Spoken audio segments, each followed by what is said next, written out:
Kalau di kantor Bupati Aceh Utara banjirnya, ke mana jalan?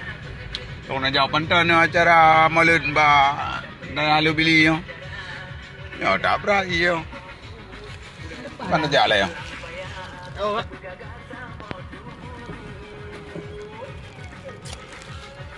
Nào agak hang tu kaya pun apa. Apa lo ya Allah banjir. Apa uyang? Bupati ke kantor Bupati Aceh Utara.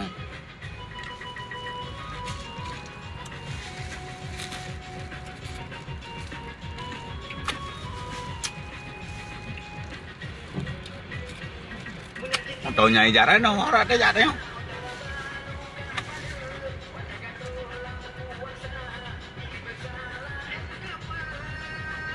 Ipan mentonya iya aru jalan ke abang itu. Ya hobi dia jalan jaran tengok aja.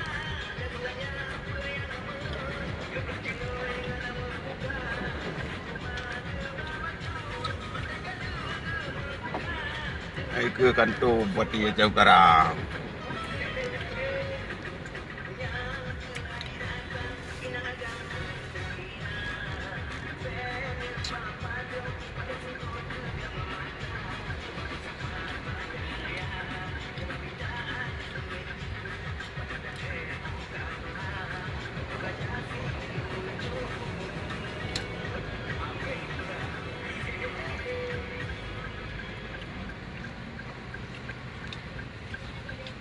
Ya Allah, yang lu jujur tang oh, ban aja oh.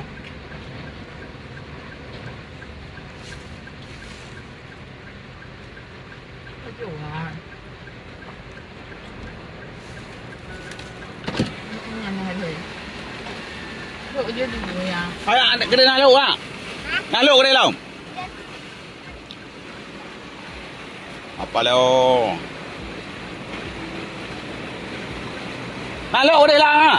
Halo.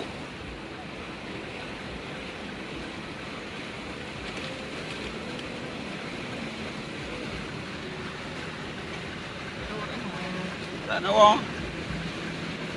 Đi rồi.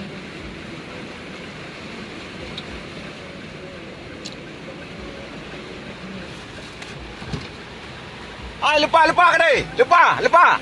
Oh. Ai halo.